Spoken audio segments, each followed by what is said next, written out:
To tell you honestly, BARUUK is one tough frame to crack when it comes to endgame plays. I mean, his abilities may seem so perfect in paper, but in reality, all of them has flaws. His first ability will make you invincible, but the catch is you can't attack. His second ability can put a whole room to sleep, but it's pretty slow in my opinion. His third ability can give you damage reduction, but it's unreliable sometimes, as those daggers doesn't stay. Instead, they act like Nova's null star which seeks out nearby enemies. And lastly, his fourth ability is really underwhelming in endgame levels. If we take a look at each abilities individually, then we will just see flaws, but what if we see things differently? What if we pay attention on how to make each abilities work properly? In short, let's try to dissect each abilities, and see how they work against high-level enemies.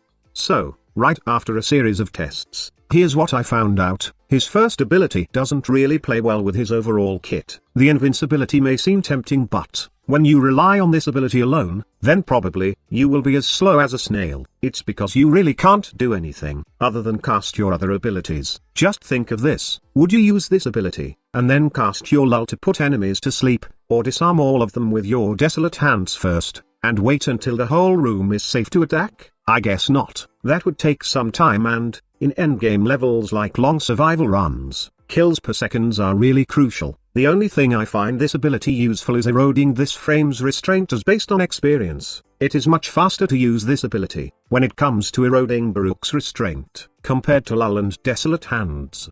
Now let's proceed to his second ability. Lull may be slow, but this does help this frame survive in endgame levels, as this is his best crowd control. Without range mods, the base range of this ability is pretty good. And remember, crowd control is one asset that makes a frame good in endgame levels. So yes, lull is probably one of the mainly usability in endgame levels. His third ability, Desolate Hands, is another endgame asset. At endgame levels, it is best that you build your BARUUK with lots of power, strength and range. It's because the damage reduction is more reliable compared to the limbo-like invisibility that Elude has to offer. You really don't need to worry about maintaining the damage reduction, as you can recast this ability. Plus, I have tailored my endgame BARUUK build to have enough energy to recast this ability, and as well as his other kit. And finally, his fourth and final ability, Serene Storm. Okay, let's get straight to the point. This ability is not good for endgame levels. It's fun to use in low to mid-tier levels in the star chart mission, but when enemies get to level 80 plus and above, then this ability will not perform well. Don't get me wrong, the finisher damage of this ability is pretty solid, but killing enemies one by one will definitely be a waste of time, especially if you are relying on lull, which puts the enemies to sleep pretty slow. Best not to use this ability at endgame levels, as not only does it sucks in endgame levels, but it also replenish our restraint bar, which we don't want to happen. Why? Because when our restraint bar is fully depleted, we gain 50% damage resistance, which is pretty awesome when paired with our Desolate Hands ability, and other defensive mods. Now that we have a clear understanding on each abilities, and how to use them at endgame levels, let's proceed to the build section of this guide.